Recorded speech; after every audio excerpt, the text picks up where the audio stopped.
नमस्कार दोस्तों, स्वागत है आपका हिंदी नॉलेज शो में। तो दोस्तों, अब से कुछ ही महीने पहले आपको याद होगा मैंने आपको खबर दी थी कि चीन ने कई प्रकार के रेयर अर्थ मटेरियल्स और रेयर अर्थ मिनरल्स पर बैन लगा दिया है।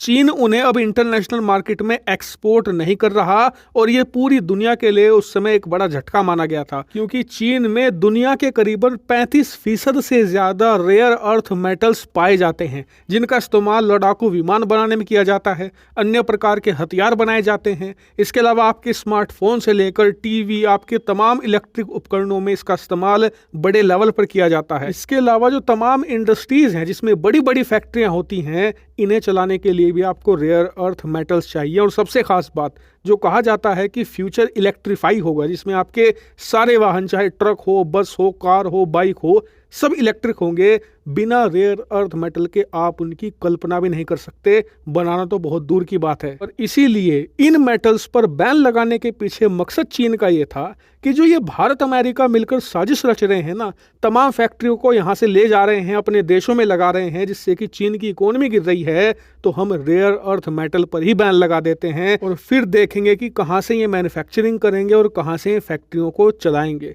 लेकिन उस समय भारत अमेरिका ने मिलकर इस परेशानी से पार पा लिया था। भारत के अंदर भी बहुत जगह रेयर अर्थ मेटल और मिनरल दोनों मिलने लगे थे। इसके अलावा अमेरिका के अंदर भी इसका उत्पादन तेजी से बढ़ा दिया गया था, जिससे कि उस बैन का असर नहीं पड़ा। और इससे चीन चिढ़ा बैठा है पिछले कई महीनों से, क्योंकि उसके बैन का जीरो असर हुआ। उल्टा भारत अमेरिका के अंदर नई नई फैक्ट्रियां लगना शुरू हो गई, वो भी दुगनी तेजी से। इसीलिए चीन इसे रोकना चाहता था और भारत अमेरिका को एक सबक सिखाना चाहता था, और आज उसने अपनी कुटिल चाल चल दी है। दरअसल आप अपने स्क्रीन पर देखिए, खबर निकलकर सामने ये आई है कि चीन ने रेयर अर्थ मेटल से जुड़ी हुई तमाम टेक्नोलॉजी के एक्सपोर्ट पर बैन लगा दिया है। मतलब रेयर अर्थ जो मेटल होते हैं ना, इन्हें रेयर अर्थ क्यों कहा जाता है?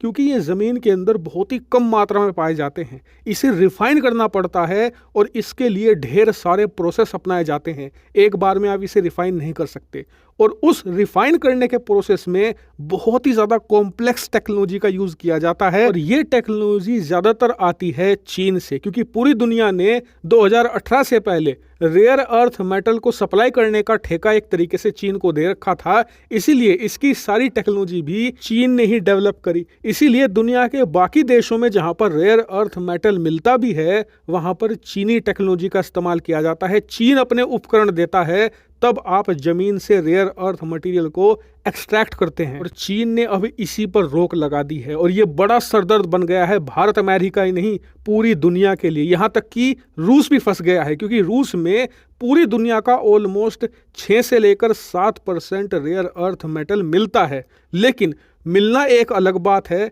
मिलता तो अमेरिका में भी 10% है, भारत में भी 6% मिलता है। लेकिन मिलने का क्या करे जब उसे निकालने की टेक्नोलॉजी ही आपके पास मौजूद नहीं है। हालांकि बताया जाता है कि कुछ यूरोपियन देशों के पास ये टेक्नोलॉजी मौजूद है, लेकिन उस टेक्नोलॉजी का नुकसान ये है कि उसके इस्तेमाल से जब आप मेटल्स को निकालते हैं, एक्सट्रैक्ट करते हैं, तो उसमें खर्चा ज़्यादा आता है, वो सस्ता नहीं पड़ता। और इसका असर ये होता है कि उस टेक्नोलॉजी से निकाले गए रेयर अर्थ मेटल की वजह से उससे जो उपकरण बनते हैं, जो आपके फ़ोन में इस्तेमाल होता है, इलेक्ट्रिक उपकरण अलग अलग बनाए जाते हैं, उनकी कीमतें भी बढ़ जाती हैं, जिससे कि दुनिया भर के तमाम उपभोक्ताओं पर और दुनिया भर की तमाम अर्थव्यवस्थाओं पर बोझ पड़ता है और महंगाई भी तेजी से बढ़ती है। इससे आप समझिए कि चीन टेक्नोलॉजी का क्या महत्व है। और इसीलिए चीन ने जो शॉट मारा है ना, ये बहुत ही सोच समझ कर लगाया है, जिससे कि भारत अमेरिका जैसे दो बड़े देश किसी तरीके से फंस जाएं। हालांकि आपका सवाल होगा कि इसका अब तोड़ क्या है, क्योंकि तोड़ तो कुछ ना कुछ ढूंढना पड़ेगा। तो देखिए, इसका तुरंत आपको कोई सोल्यूशन नहीं मिलेगा, लेकिन एक अच्छी बात ये हो गई है